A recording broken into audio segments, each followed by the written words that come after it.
where he said that if the logic is about the taxes that we are getting, then we might as well legalize shabu. Yes. No? Ang implication po kasi noon, Mr. President, is that he equates illegal drugs with gambling. No? May isang lumalaganap na epidemya ngayon sa ating bansa. Mabilis at tahimik itong kumakalat sa bawat tahanan at ito ay ang online gambling. Hindi ko rin maintindihan bakit hanggang ngayon tahimik na tahimik itong mga entity na ito. Hindi talaga nakatulong na hindi binanggit ni Presidente ang online gambling sa kanilang SONA. Protect the dreams of Filipino families and to steer them away from the traps of any form of addiction and the false promises of games of chance. Regarding this matter, the banning of online gaming totally. Kasi kahit ako po, Mr. President, ay hindi po ako sang-ayon at ako mismo ay tumututol na magkaroon ng ban sa total online gaming dahil nakakasira nga po ito ng buhay ng mga Pilipino.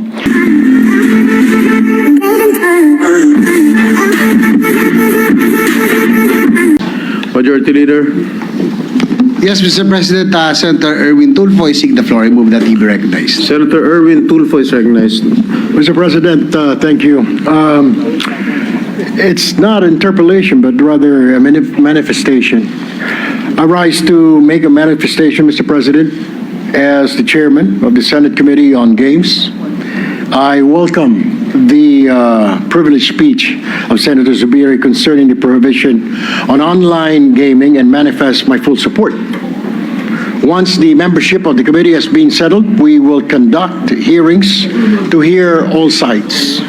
We will direct appropriate government agencies like the Department of Finance and PAGCOR to submit cost-benefit analysis, the foregone revenues from unregulated operations, as well as implications on employment, not to mention the social costs. Rest assured, Senator Zubiri, that we will investigate. As a matter of fact, this will be, Mr. President, our priority on our first hearing sometime next week regarding this matter, the banning of online gaming totally. Kasi kahit ako po, Mr. President, ay hindi po ako sang-ayon at ako mismo ay tumututol na magkaroon ng ban sa total online gaming dahil nakakasira nga po ito ng buhay ng mga Pilipino. So, at this juncture, may I invite also Senator Zubiri to join the Committee on Games and Amusement para we will hear him and his side. That's all, Mr. President. Thank you very much. Thank you, Senator Erwin. Majority Leader. Yes, Mr. President, next to make an interpellation is Senator Lauren Legarda. I move that she be recognized. Senator Lauren Legarda is recognized.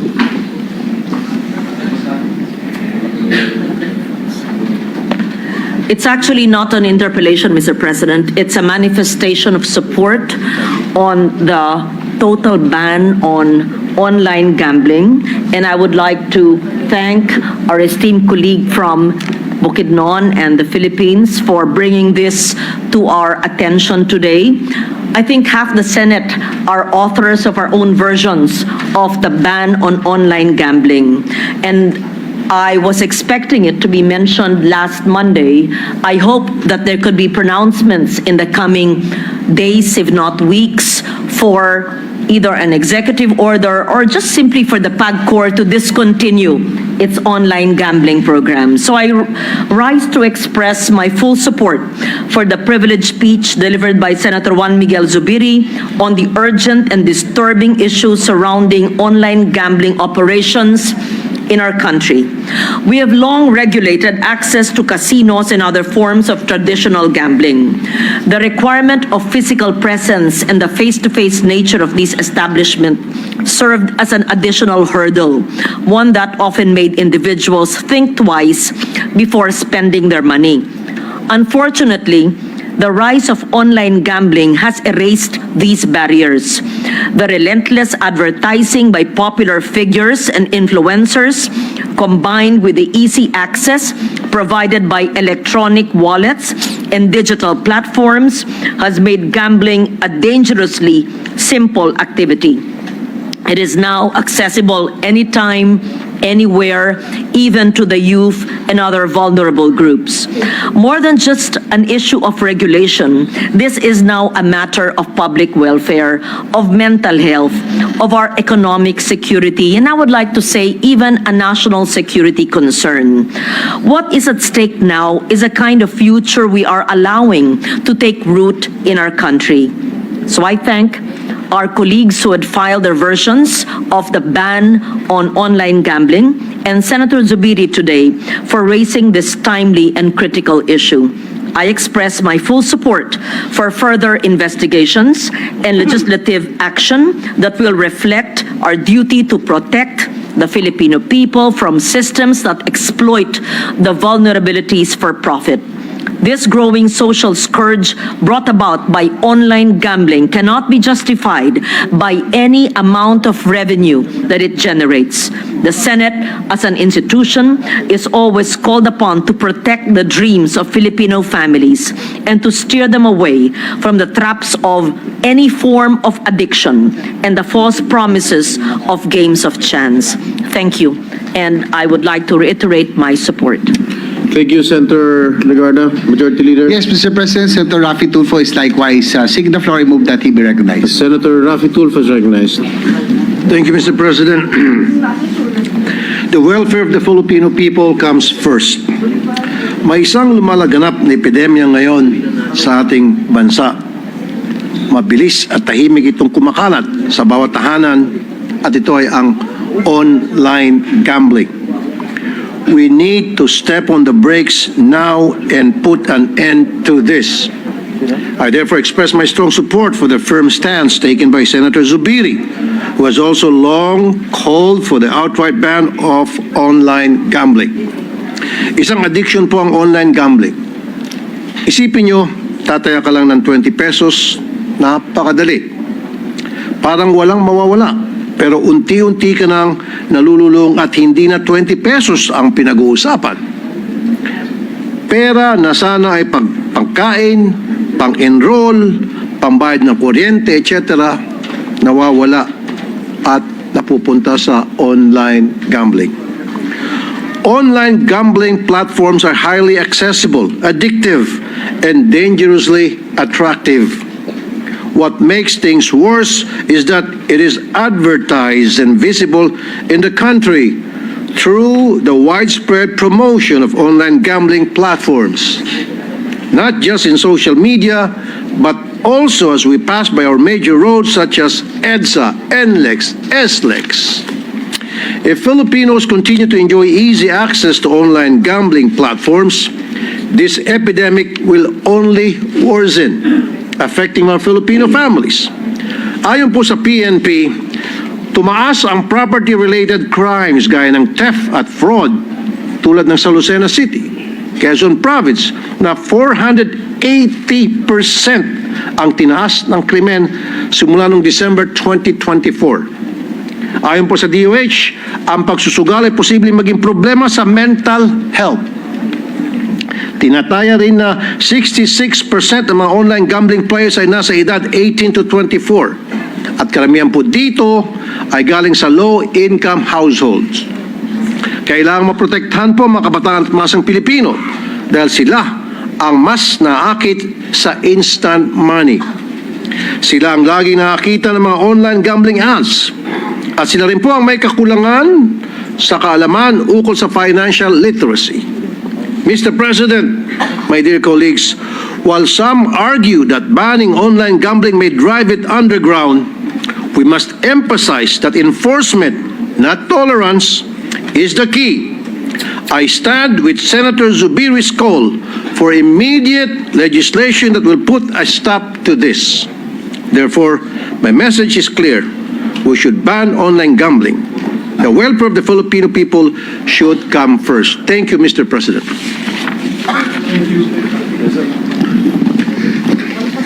Mr. President, the Deputy Minority Leader, Senator Risa Ontiveros, is also seeking the floor. I move that she be recognized. Senator Tiveros is recognized. Incoming. Former.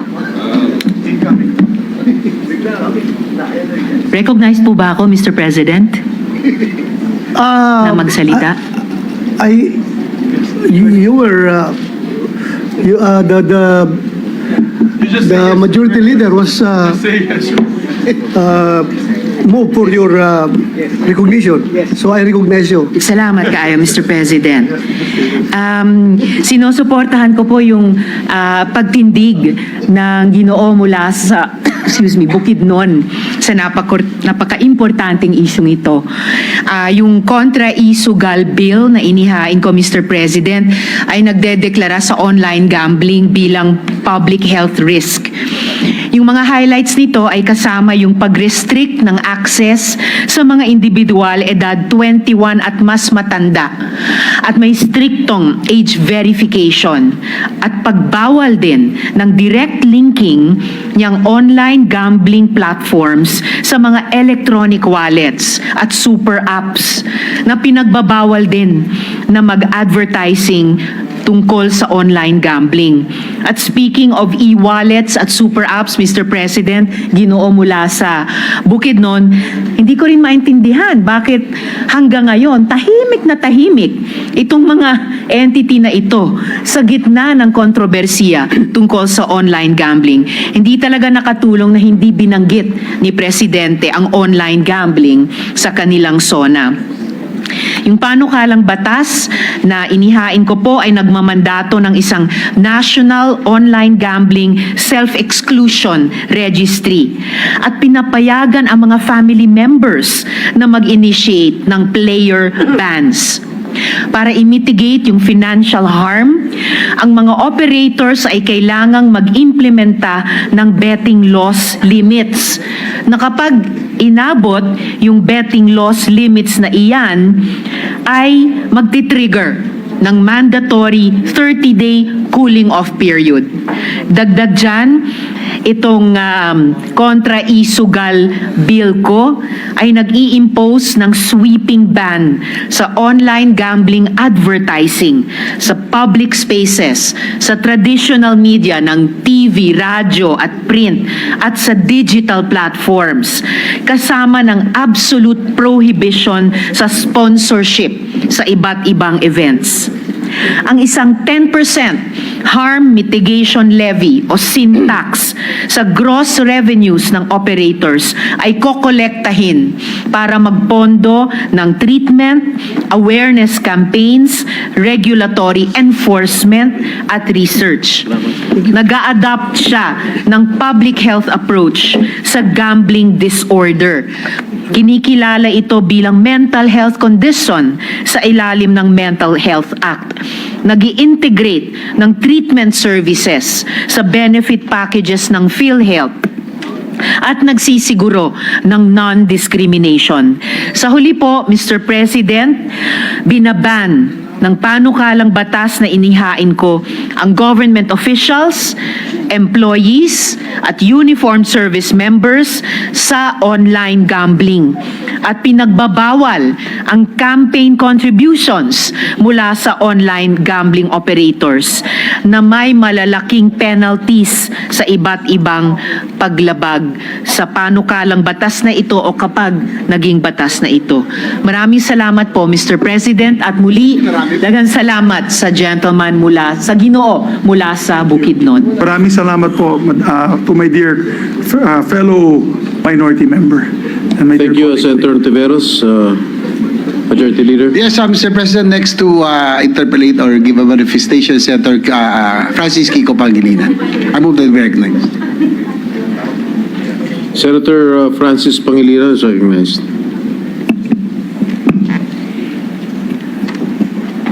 Thank you, Mr. President.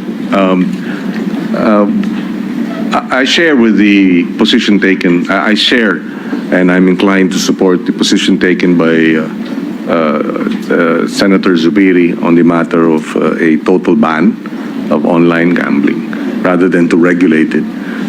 In the 18th Congress, I actually voted against the taxing of Pogo, precisely because of the social costs. Plus, Pogo affected primarily gamblers from outside the country. So if we ban Pogo because of its impact and the social costs, precisely because the hearings revealed the kamadang sindikato ng mga Pogo hubs. I see no reason why gambling affecting our own population, our own citizens, should not suffer the same thing. That's point number one. But I'd like to clarify, if there are about 100, is that correct? 76 licenses or newly licensed online gambling? It's casino po. These are Oh. casinos. Just to correct, Mr. President, just to correct the number that I mentioned, these were the number of casinos, 79 licensed casinos operating the country. I have the list of, as of December 2024, 59 accredited service providers and registered domains, 12 approved online gaming platforms for licensed casinos. So is this is 59 plus 12? Okay. 59 plus 12, so that would be 69, 70, 71 Yes. online gambling licenses issued by the PAGCOR. Yes, sir. And therefore, is it correct to say that if these licenses, in the same way that Pogo licenses were revoked and Pogo was banned by mere act of PAGCOR, could this be the same route to take? We don't need legislation if it's an online, if it's a total ban. Yes, Mr. President. It'll just be an instruction from the president and then the action of PAGCOR to ban it, Yes, to Mr. revoke President. the licenses. The gentleman from Pampanga and Quezon City and Cavite is absolutely correct. That even a presidential order, a decree by the president can do it. Because he did it with Pogo. And remember that in Pogo, we actually came out with that in the 18th Congress, the bill taxing Pogo. Yes. But even with that bill, which sort of like legitimized Pogo, the president in his power ordered PAGCOR at that time, when was his last SONA, to ban it completely. And PAGCOR followed immediately. And now they were saying, oh, they'll go underground, they'll proliferate in the dark. But you know, Mr. President, wala na pong naiiwan na Pogo dito. Pag may nakita po yung mga kababayan natin, yung barangay captain, yung mga tahanan, mga neighborhoods, mga villages, na may kumukumpul na maraming Chinese nationals, sinusumbong kaagad yan at nahuhuli sila kaagad. So, hindi na ganun kadali mag-underground because of the total ban. Yes. Yeah. Oh, well, in that regard, may I know if the gentleman from Bukidnon is willing to sign or co-sign or co-author a sense of the Senate resolution to urge the President and PAGCOR to ban online gambling. Immediately, Mr. President. I thank the good gentleman for proposing that. Yes, and therefore, well, we were discussing this with Senator Legarda, and we've asked our legislative staff, our legal staff, to prepare the sense of the Senate resolution. We thank Senator Zubiri for his advocacy. We share his sense of urgency as to the ill effects and the horrible social costs that our people are made to go through because of online gambling. Thank you. Thank you. Thank you, Senator Pangilinan. Majority Leader. Mr. President, Senator Bamakino seeking the floor, remove that team. Senator Bam Aquino is recognized. Thank you, Mr. President. First of all, let me congratulate the gentleman from Bukidnon. Thank you for shedding light on this topic. I know it's a pressing topic. Mr. President, I'm sure you're familiar with the statement of Cardinal Ambo David. No? Are you familiar with the statement? Yes? Where he said that if the logic is about the taxes that we are getting, then we might as well legalize shabu. Yes. No? Ang implication po kasi noon, Mr. President, is that he equates illegal drugs with gambling, no? May social cost siya pareho. So I take it, Mr. President, na kahit ano pang pera ang nakukuha ng gobyerno dito, is it worth the social cost of online gambling, Mr. President?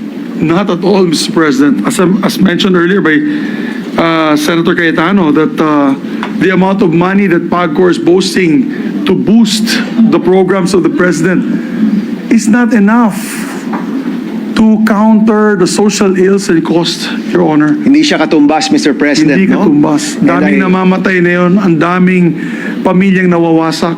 A lot of families are becoming, how do you say this, yung sa US, tinatawag nila na dysfunctional families dahil, and not only that, Mr. President, let me just add to the equation which I forgot to mention in my speech. I had an opportunity 2 weeks ago to go home to Cagayan de Oro. I had dinner with my friends, yung mga may-ari na small malls, for example, Gaisano, ng Cagayan de Oro, yung Ororama, and they were telling me na, Mix, alam mo ba, this was one dinner, alam mo ba, bumaba ang benta ng aming mga malls. And akala nila, they did research, Mr. President, akala nila, yung pagbaba ng benta nila was because of online selling. Apparently, it was not online selling. When they further researched their sukis, yung mga suki nila, ba't di kayo bumabalik? Ang sagot ng mga suki nila, wala na kaming pambili dahil inubos na namin sa online gambling. In other words, yung disposable income nila, Doon naubos, Mr. naubos President. po. Instead of taking your kids to Jollibee for the weekend, ay ginamit na nila sa online games. Mr. President, let me backtrack a little bit. Hindi po kasi ako familiar with the games, no? And I know that you did your research here. Gaano kadali mag-log on, Mr. President, yung from the time that you think about it to your first bet? How quick is that process, Mr. President? I had my staff before I passed or filed the measure. I think 2 weeks ago when we started being able to file our measures. When I filed the first measure, I asked my staff to open one in his phone. The app was immediate. As a matter of fact, we get those apps when we look at when there are certain pop-ups when you look at the news. Lumalabas bigla, Mr. President, gambling na You read yun. the Inquirer, the Star Online, lumalabas. With due respect to these online newspapers, but lumalabas yung pop-ups ito. So anyway, he went to the apps section of his phone, got the app, automatic, the app is open, it welcomes you with beautiful cartoon, Colors. animation, and all that colors. Very enticing, especially to the youth. And then, minsan yung iba may artista pa, yung nagsasalita. Splash page. Yes, it's a flash page. And you know, you're more tech savvy than me. And it will basically let you know that the process is which e-wallet do you want to register. So yan, yung may GCash, Paymaya, meron pa credit card. Kung gusto mo, may credit card option. And nandun na lahat. So that's what you add now. And then you're registered. It was as simple as that. It took him a whole of maybe 3.5 minutes to do it. And if you have Paymaya and GCash, they offer it in their own app. In their own apps, Mr. Yes, President. they offer it. It's a pop-up. So, Mr. President, once kinabit mo na yung wallet mo or naibigay mo na yung credit card information mo, tuloy-tuloy na yon Oh, yes. hanggang maubos yon. Yes. Are you, I don't know the answer, Mr. President, pero kung ako ay below 18 at nakakuha ko ng telepono, meron bang safeguard? If I am a minor or if I am a child, meron bang safeguard sa akin para matigil ako o para hindi ko matuloy ang pag-gamble o pagtataya dyan? When they opened, or when my staff opened the app and applied, there was of course... Are you 18? Yes, there's a question. Are you 18? What's your birth date? Etc. etc. Pag in GCash and Paymaya, automatic na yan because they have your details. They have your details. But I do not know, Mr. President. That's why we need to have the hearing. I think we need to have the investigation. Bakit nakakalusot ang mga bata? Paano nakalusot yung 16 years old na napakamatay sa Kibawe? How was he able to get... Mr. President, kasi pag tinong siya, sasabihin niya, yes, I'm 18. Ganun kasimple. Ganun With kasimple. one click. Is that, for me kasi, Mr. President, hindi yan security measure kung one click lang or two clicks lang ay makakalampas ka, hindi yan totoong security measure. That's correct. Diba? Parang compliance na lang yan. Hindi talaga yan security para ma-save natin yung mga kabataan natin. It is like going to a pornographic site. I wouldn't know, Mr. President. No, I mean- Can you share more about it, Mr. President? Well, apparently, Apparently. the Gen Zs are telling me, all you have to find out is, hindi ka naman Gen Z, millennial ka naman. Gen X tayo, Mr. President. Oh, Gen X pala tayo. Merong pop-up, Mr. President. Pop-up lang. Oh, are you And then they over can go 18? straight to it. Yes, Mr. Siyempre, that's another addiction that we want to curb. Diba? So, Okay. for our people. Pero Ibang hearing yan, napakadali. Mr. President. Napakadali. Oh. Mr. President, I just want to raise something. No? Nakita ho namin sa PAGCOR website. Let me read it very quickly. I know, Mr. President, we're looking for different means to ban online gambling. Maybe, Mr. President, pwede itong gamitin. Meron pong regulation sa PAGCOR where hindi pwede ang gaming site within 300 meters from schools, places of worship, cockpit, public market, informal settlers, resettlement areas. So hindi pwede ang gaming site.